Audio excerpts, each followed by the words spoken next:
Los objetivos es recordar la ecuación del movimiento de los gases. Vamos a analizar la impedancia y sus dos componentes, la carga elástica y resistiva.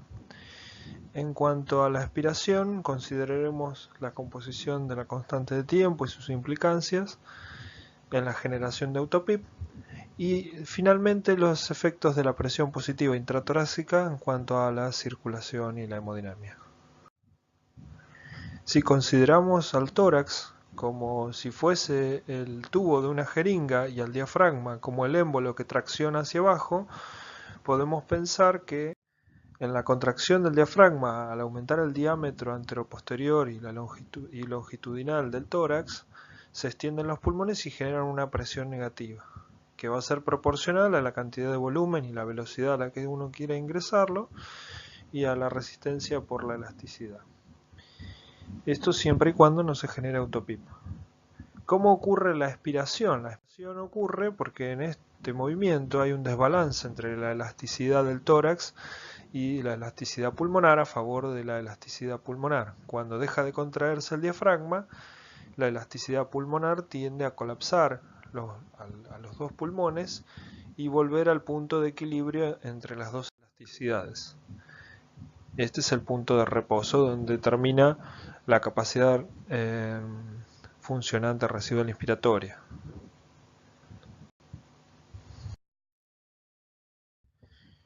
Así que, repasando, ¿cómo se van a desplazar los gases y cualquier fluido? Por una diferencia de presión, básicamente. Y esa diferencia de presión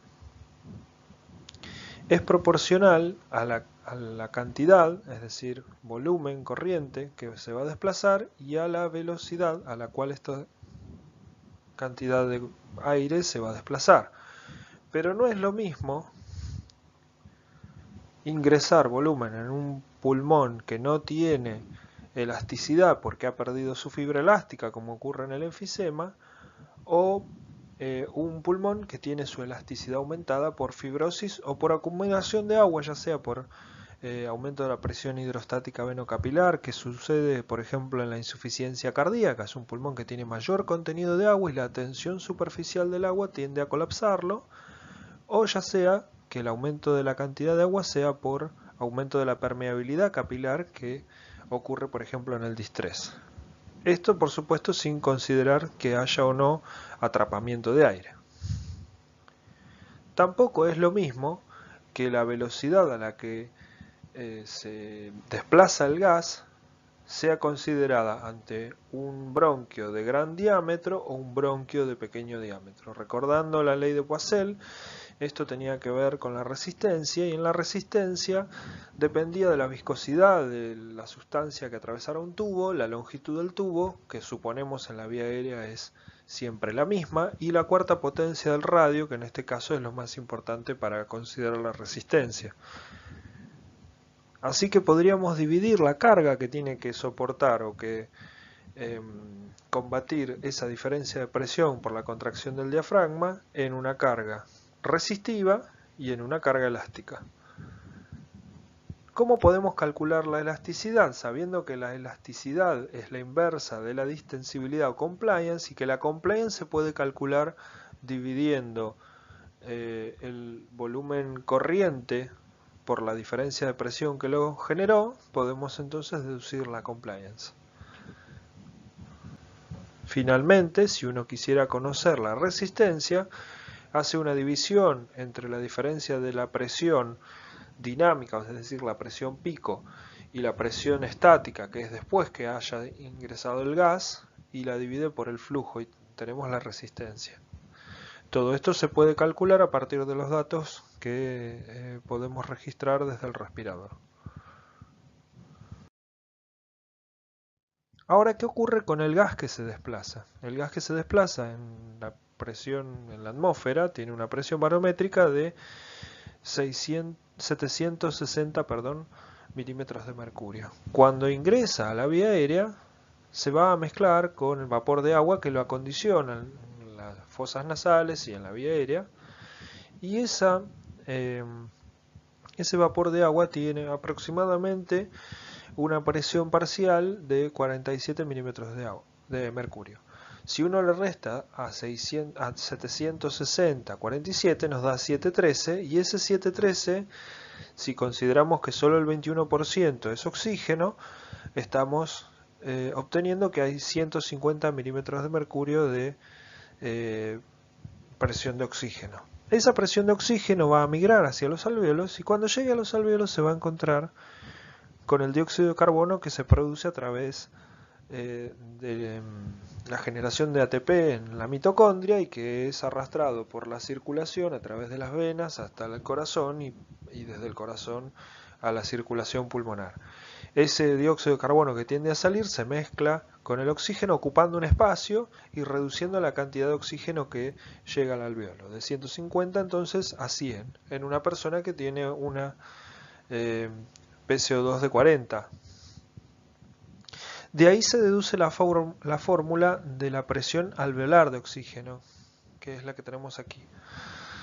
La presión alveolar de oxígeno viene de restarle a la presión barométrica el vapor de agua, la presión inspirada de oxígeno, es decir, la fracción inspirada de oxígeno, que sería de 0,21 respirando aire ambiente, y restándole el dióxido de carbono dividido el cociente respiratorio, pensando que no es la misma la concentración dentro del vaso que adentro de los alvéolos del dióxido de carbono.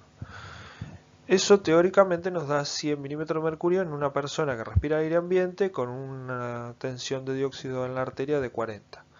Si a esto le restamos la presión de oxígeno, tenemos el gradiente alvéolo arterial de oxígeno, es decir, en este caso sería 100 menos 90, que es la concentración arterial de oxígeno. Y eso es un gradiente normal, hasta 20 es un gradiente normal. Justamente para definir hipoxemia. Y las hipoxemias las tenemos dadas por diferentes causas. Principalmente la hipoxemia causa la insuficiencia respiratoria de tipo 1, pero además podemos tener hipercapnia, que es la insuficiencia respiratoria de tipo 2. Finalmente hay otros tipos de insuficiencia respiratoria que tienen que ver con alteraciones en la zona de aposición, como puede ser cuando no podemos contraer el diafragma lo suficiente y quedan colapsadas las zonas de aposición. Y finalmente la hipoventilación del shock, que tiene múltiples causas. La hipoxemia, a su vez, tiene 5 causas que vamos a repasar más adelante.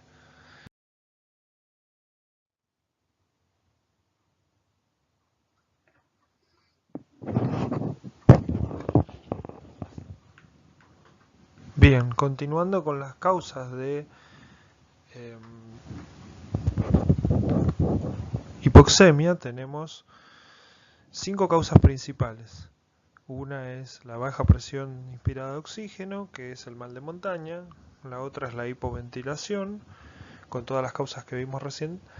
Después están las alteraciones BQ y el shunt, y por último la difusión.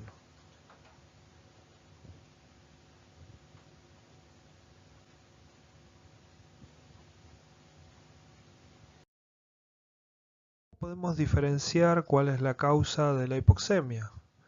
Ante un paciente con hipoxemia, hacemos el gradiente alveolar arterial de oxígeno, que va a ser normal en ocasión de ser baja la presión de oxígeno o en caso de haber hipoventilación, en donde además vamos a tener hipercapnia.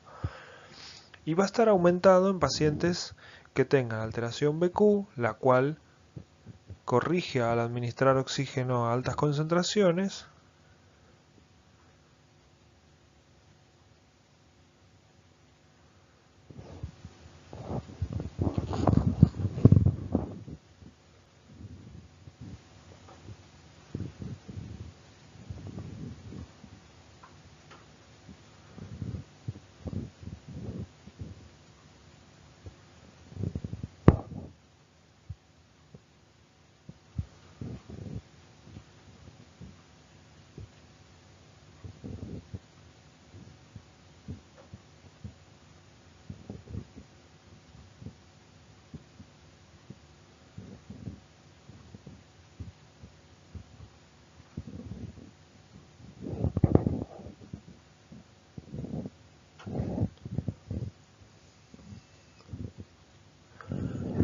O bien en el shunt, donde no corrige esta alteración al administrar oxígeno. Repetimos entonces. Tenemos hipoxemia, hacemos el gradiente alveolar arterial, será normal en el mal de montaña o en la hipoventilación alveolar. Como nosotros vivimos al nivel del mar, el mal de montaña no es tan importante.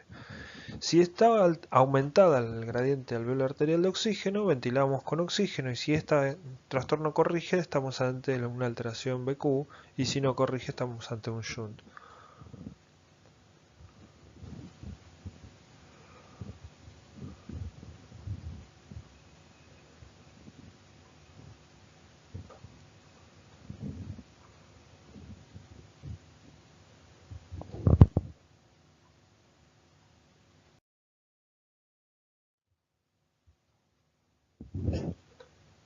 Para resumir, recordemos que los gases se mueven por diferencia de presión, que en la ventilación espontánea esta es negativa generada por el diafragma, que dicha presión es directamente proporcional a la suma de cargas, la elasticidad y la resistencia, que forman la impedancia. Ahí está la fórmula, pero la aspiración es pasiva y se da por retracción elástica del pulmón. La duración de esta es proporcional al producto de la resistencia y la distensibilidad, lo cual da la constante de tiempo, y se estima que 4 constantes de tiempo es lo necesario para un tiempo expiratorio suficiente para que se vacíe lo que ha ingresado en el pulmón. Entonces repasamos: multiplicar compliance por resistencia nos da la constante de tiempo, y 4 constantes de tiempo da el tiempo expiratorio necesario.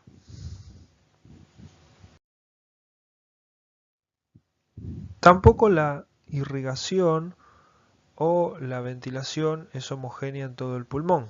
Si uno considera que hay zonas mejor ventiladas en el vértice que las basales o las de aposición, y que la distancia entre el hilio y el vértice, así como la base, son 11 centímetros, y que esas distancias suman en presión por columna de agua a las presiones que tiene el hilio, y que la circulación pulmonar tiene bajas presiones. Cuando nos encontramos frente a esta situación, podemos ver que si la sistólica es de 25 y la diastólica en la arteria pulmonar es de 10, y cuando tiene que subir al hilio debemos restarle los 11 centímetros, encontramos que tiene 14 centímetros de agua durante la sístole y tiene -1 de presión durante la diástole, es decir, que colapsa incluso en diástole, y que solo se va a irrigar durante la sístole. En cambio, va a estar siempre irrigado en las bases. Eso hace que haya sectores del pulmón mal irrigados, mejor irrigados y muy bien irrigados, frente a zonas que están muy bien ventiladas, regularmente ventiladas y pobremente ventiladas o no ventiladas directamente. Esta situación define las zonas de West. West dijo que el vértice la región 1 está bien ventilada y mal perfundida, que la región 2 es la zona del hilio y está bien ventilada y bien perfundida, y que la base está mal ventilada pero bien perfundida. Y que hay una zona reclutable que normalmente está colapsada. Cuando hacemos ejercicio toma importancia. En tanto, la ley de Laplace, que habla sobre el radio de las circunferencias y la tensión parietal, etc., nos puede dar una idea de lo que ocurre con los vasos y los bronquios durante la inspiración. No es lo mismo los vasos interalveolares que los intraalveolares. Cuando nosotros inspiramos, se produce una tensión y una distensión de los alvéolos. Esto lo que produce es que se afinen y alarguen los vasos alveolares y que se dilaten tanto los bronquiolos como los vasos extraalveolares, lo que va a tener implicancias en la resistencia vascular. Estos vasos van a tener muy aumentada la resistencia vascular durante la inspiración, y estos la van a tener reducida. Entonces, seguramente si hay sobredistensión alveolar, estos vasos incluso podrían colapsarse, lo que haría que algunas unidades estén sin irrigación a pesar de que están completamente distendidas y bien ventiladas. Eso genera un aumento del espacio muerto fisiológico. Recordar además que no es lo mismo el volumen minuto respiratorio que sale de multiplicar el volumen corriente por la frecuencia respiratoria que el volumen minuto alveolar. Si yo tengo un volumen corriente de 500 y 10 de ventilación, 10 respiraciones por minuto, de multiplicar estos dos me da un volumen minuto de 5000. Sin embargo, si yo tengo exactamente el mismo volumen minuto, tengo 250 de volumen corriente y 20 de frecuencia respiratoria, voy a tener 5000 mililitros de volumen minuto respiratorio, pero ante esta situación, si yo resto el espacio muerto al volumen corriente, voy a tener 100 mililitros nada más de volumen que va a ser hematosis. Si lo multiplico por 20, solamente 2000 de esos 5000 mililitros van a estar haciendo hematosis frente a lo que ocurría con una frecuencia de 10 y un volumen del doble.